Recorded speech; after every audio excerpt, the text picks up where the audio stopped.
বিসমিল্লাহির রহমানির রহিম।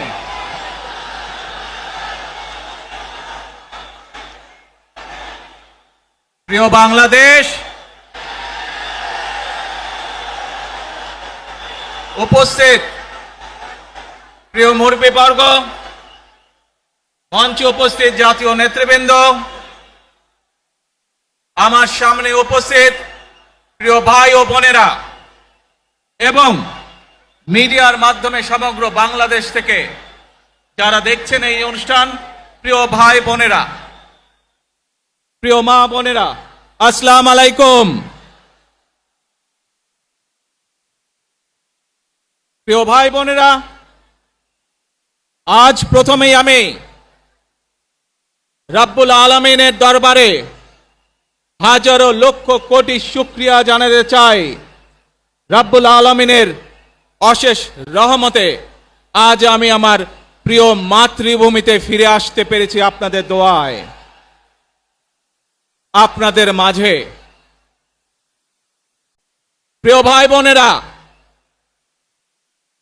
আমাদের এই প্রিয় মাতৃভূমি 1971 সালে লাখো শহীদের রক্তের বিনিময়ে অর্জিত হয়েছিল। ঠিক একইভাবে 75-এ আবার 7ই নভেম্বর আধিপত্যবাদীদের হাত থেকে রক্ষার জন্য সেদিন সিপাহী জনতার বিপ্লবের মাধ্যমে আধিপত্যবাদের হাত থেকে দেশকে রক্ষা করা হয়েছিল। একইভাবে পরবর্তীতে 90-এ স্বৈরাচারের বিরুদ্ধে এদেশের জনগণ, এদেশের খেটে খাওয়া মানুষ তাদের গণতান্ত্রিক অধিকারকে ছিনিয়ে এনেছিল। কিন্তু তারপরেও ষড়যন্ত্রকারীদের ষড়যন্ত্র থেমে থাকেনি।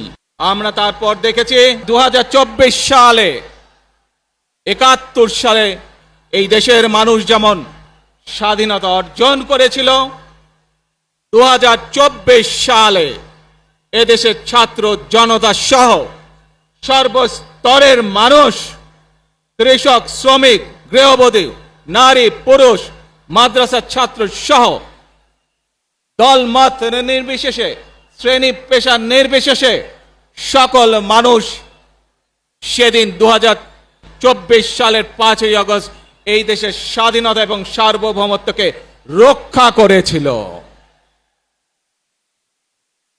প্রিয় ভাই বোনেরা, আজ বাংলাদেশের মানুষ কথা বলার অধিকার ফিরে পেতে চায়, তারা তাদের গণতান্ত্রিক অধিকার ফিরে পেতে চায়। বাংলাদেশের মানুষ চায় তারা তাদের যোগ্যতা অনুযায়ী ন্যায্য অধিকার পাবে। প্রিয় ভাই বোনেরা, আজ আমাদের সময় এসেছে সকলে মিলে দেশ গড়ার। এই দেশে যেমন পাহাড়ের মানুষ আছে, এই দেশে একইভাবে সমতলের মানুষ আছে। এই দেশে মুসলমান, বৌদ্ধ, খ্রিস্টান, হিন্দু সহ বিভিন্ন ধর্মের মানুষ বসবাস করে। আমরা চাই সকলে মিলে এমন একটি বাংলাদেশ গড়ে তুলব আমরা, যেই বাংলাদেশের স্বপ্ন একজন মা দেখেন, অর্থাৎ একটি নিরাপদ বাংলাদেশ আমরা গড়ে তুলতে চাই। যে বাংলাদেশে একজন নারী, একজন পুরুষ, একজন শিশু যেই হোক না কেন, নিরাপদে ঘর থেকে বের হলে নিরাপদে ইনশাআল্লাহ ঘরে আবার ফিরে আসতে পারে। প্রিয় ভাই বোনেরা, এই দেশের জনসংখ্যার অর্ধেক নারী, 4 কোটিরও বেশি তরুণ প্রজন্মের সদস্য, 5 কোটির মতন শিশু, 40 লক্ষের মতন প্রতিবন্ধী মানুষ রয়েছেন, কয়েক কোটি কৃষক, শ্রমিক রয়েছেন। এই মানুষগুলোর একটি প্রত্যাশা আছে এই রাষ্ট্রের কাছে, এই মানুষগুলোর একটি আকাঙ্ক্ষা আছে এই দেশের কাছে। আজ আমরা সকলে যদি ঐক্যবদ্ধ হই, আজ আমরা যদি সকলে প্রতিজ্ঞাবদ্ধ হই, তাহলে আমরা এই লক্ষ কোটি মানুষের সেই প্রত্যাশাগুলো পূরণ করতে পারি ইনশাআল্লাহ। প্রিয় ভাই বোনেরা, ৭১ সালে আমাদের শহীদরা নিজের জীবন উৎসর্গ করেছিলেন এই রকম একটি বাংলাদেশ গঠনের জন্য। বিগত 15 বছর স্বৈরাচারের বিরুদ্ধে শত শত হাজারো গুম খুনের শিকার হয়েছে শুধু রাজনৈতিক দলের সদস্য নয়, নিরীহ মানুষের প্রতিবাদ করতে গিয়ে অত্যাচার নির্যাতনের শিকার হয়েছে, জীবন দিয়েছে। 2024 সাল মাত্র সেদিনের ঘটনা। কিভাবে আমরা দেখেছি আমাদের তরুণ প্রজন্মের সদস্যরা কিভাবে নিজের জীবন উৎসর্গ করেছে দেশের এই স্বাধীনতা এবং সার্বভৌমত্বকে রক্ষা করার জন্য। প্রিয় ভাই বোনেরা, কয়েকদিন আগে এই বাংলাদেশের 24-এর আন্দোলনের এক সাহসী প্রজন্মের এক সাহসী সদস্য ওসমান হাদিকে হত্যা করা হয়েছে। ওসমান হাদি শহীদ হয়েছে। প্রিয় ভাই বোনেরা, ওসমান হাদি চেয়েছিল এই দেশের মানুষের জন্য গণতন্ত্র প্রতিষ্ঠিত হোক, এই দেশের মানুষের গণতান্ত্রিক অধিকার প্রতিষ্ঠিত হোক, এই দেশের মানুষ তাদের গণতান্ত্রিক এবং অর্থনৈতিক অধিকার ফিরে পাক। আজ 24-এর আন্দোলনে যারা শহীদ হয়েছেন, ওসমান হাদি সহ ৭১-এ যারা শহীদ হয়েছেন, বিগত স্বৈরাচারের সময় বিভিন্নভাবে খুন গুমের শিকার হয়েছেন, এই মানুষগুলোর রক্তের ঋণ যদি শোধ করতে হয়, আসুন আমরা আমাদের সেই প্রত্যাশিত বাংলাদেশ গড়ে তুলব, যেখানে আমরা সকলে মিলে কাজ করব, যেখানে আমরা সকলে মিলে আমাদের প্রত্যাশিত বাংলাদেশকে গড়ে তুলব। প্রিয় ভাই বোনেরা, বিভিন্ন আধিপত্যবাদ শক্তির গুপ্তচরেরা বিভিন্নভাবে ষড়যন্ত্রে এখন লিপ্ত রয়েছে। আমাদেরকে ধৈর্যশীল হতে হবে, আমাদেরকে ধৈর্য ধারণ করতে হবে। বিশেষ করে তরুণ প্রজন্মের যে সদস্যরা আছেন, আপনারাই আগামী দিন দেশকে নেতৃত্ব দিবেন, দেশকে গড়ে তুলবেন। এই দায়িত্ব তরুণ প্রজন্মের সদস্যদেরকে আজ গ্রহণ করতে হবে, যাতে করে এই দেশকে আমরা সুন্দরভাবে গড়ে তুলতে পারি। শক্ত ভিত্তির উপরে গণতান্ত্রিক ভিত্তি, শক্তিশালী অর্থনৈতিক ভিত্তির উপরে যাতে এই দেশকে আমরা গড়ে তুলতে পারি। প্রিয় ভাই বোনেরা, আমার সাথে আজকে মঞ্চে এখানে বহু জাতীয় নেতৃবৃন্দ বসে আছেন। আসুন আজকে আমরা দুহাত তুলে আল্লাহর দরবারে দোয়া করি, আল্লাহর রহমত আমরা চাই। যে সকল জাতীয় নেতৃবৃন্দ এই মঞ্চে আছেন, মঞ্চের বাইরে যে সকল জাতীয় আরো নেতৃবৃন্দ আছেন, আমরা সকলে মিলে এই দেশকে নেতৃত্ব দিয়ে আমাদের বাংলাদেশের জনগণের প্রত্যাশিত সেই বাংলাদেশকে আমরা গড়ে তুলতে চাই। আমাদেরকে যে কোনো মূল্যে আমাদেরকে এই দেশের শান্তি শৃঙ্খলা রক্ষা করতে হবে। যে কোনো উস্কানির মুখে আমাদেরকে ধীর শান্ত থাকতে হবে। প্রিয় ভাই বোনেরা, আমরা দেশের শান্তি চাই, আমরা দেশের শান্তি চাই, আমরা দেশের শান্তি চাই। প্রিয় ভাই বোনেরা, মার্টিন লুথার কিং নাম শুনেছেন না আপনারা? নাম শুনেছেন তো আপনারা? মার্টিন লুথার কিং, তার একটি বিখ্যাত ডায়লগ আছে, আই হ্যাভ এ ড্রিম। আজ এই বাংলাদেশের মাটিতে দাঁড়িয়ে আপনাদের সকলের সামনে আমি বলতে চাই, বাংলাদেশ জাতীয়তাবাদী দলের একজন সদস্য হিসাবে আপনাদের সামনে আমি বলতে চাই, I have a plan for the people of my country, for my country. আজ এই পরিকল্পনা দেশের মানুষের স্বার্থে, দেশের উন্নয়নের জন্য, দেশের মানুষের ভাগ্যের পরিবর্তনের জন্য যদি সেই প্ল্যান, সেই কার্যক্রম, সেই পরিকল্পনাকে বাস্তবায়ন করতে হয়। প্রিয় ভাই বোনেরা, এই জনসমুদ্রে যত মানুষ উপস্থিত আছেন, এই সারা বাংলাদেশে গণতন্ত্রের শক্তি যত মানুষ উপস্থিত আছেন, প্রত্যেকটি মানুষের সহযোগিতা আমার লাগবে।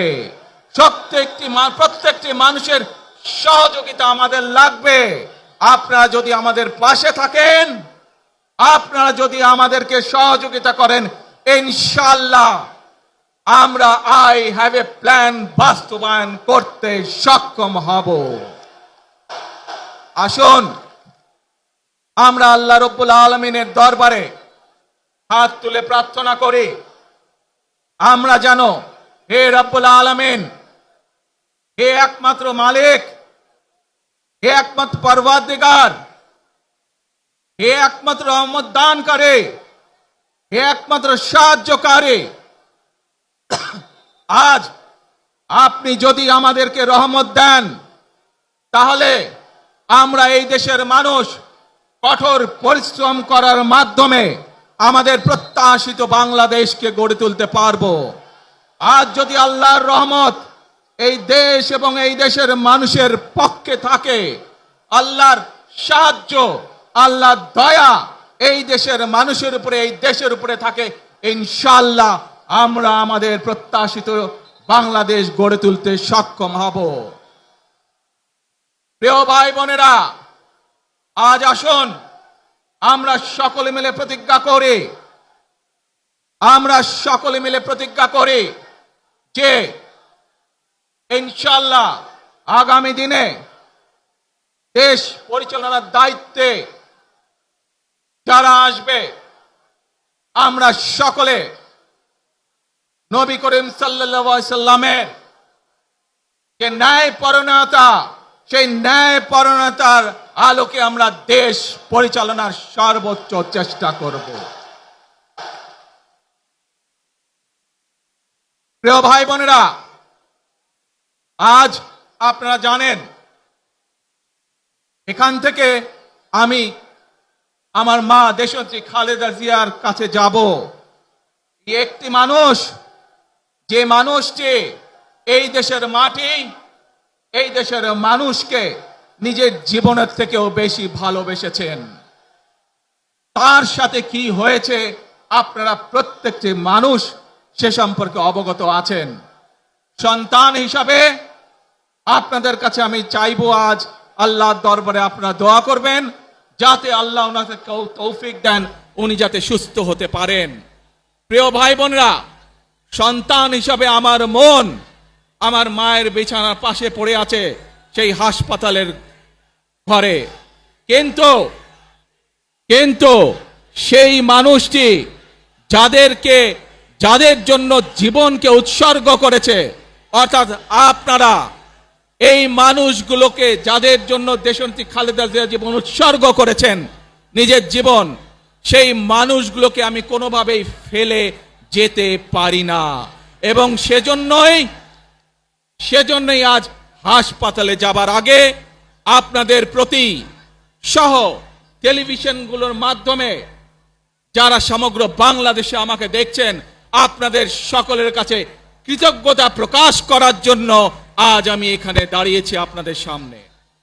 প্রিয় ভাই বোনেরা, আসুন আমাদেরকে আজকে নিশ্চিত করতে হবে, আমরা যে ধর্মের মানুষ হই, আমরা যে শ্রেণীর মানুষ হই, আমরা যে দলেরই রাজনৈতিক দলের সদস্য হই অথবা একজন নির্দলীয় ব্যক্তি হই, আমাদেরকে নিশ্চিত করতে হবে যে কোনো মূল্যে আমরা আমাদের এই দেশের শান্তি শৃঙ্খলাকে ধরে রাখতে হবে।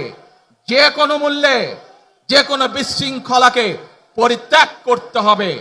যে কোনো মূল্যে আমাদেরকে নিশ্চিত করতে হবে যাতে মানুষ নিরাপদ থাকতে পারে। শিশু হোক, নারী হোক, পুরুষ হোক, যে কোনো বয়স, যে কোনো শ্রেণী, যে কোনো পেশা, যে কোনো ধর্মের মানুষ যেন নিরাপদ থাকে, এই হোক আমাদের চাওয়া আজকে। প্রিয় ভাই বোনেরা, আসুন প্রিয় ভাই বোনেরা, সবাই মিলে আজ আমরা প্রতিজ্ঞাবদ্ধ হই, সবাই মিলে করব কাজ। কে জোরে আরো, সবাই মিলে করব কাজ, কর্মমোদের বাংলাদেশ। ইনশাআল্লাহ আপনাদের সকলের কাছে দোয়া আছে, আবারও সকলকে যে কোনো মূল্যে দেশে শান্তি শৃঙ্খলা রক্ষার আহ্বান জানিয়ে যে কোনো বিশৃঙ্খলাকে পরিহার করে ধৈর্যের সাথে মোকাবেলা করার আহ্বান জানিয়ে আমার বক্তব্য শেষ করছি। আবারও আপনাদের কাছে কৃতজ্ঞতা প্রকাশ করছি আজকে আমাকে এইভাবে বরণ করে নেওয়ার জন্য। আল্লাহ হাফেজ। বাংলাদেশ জিন্দাবাদ, বাংলাদেশ জাতীয়তাবাদী দল জিন্দাবাদ। আসসালামু আলাইকুম।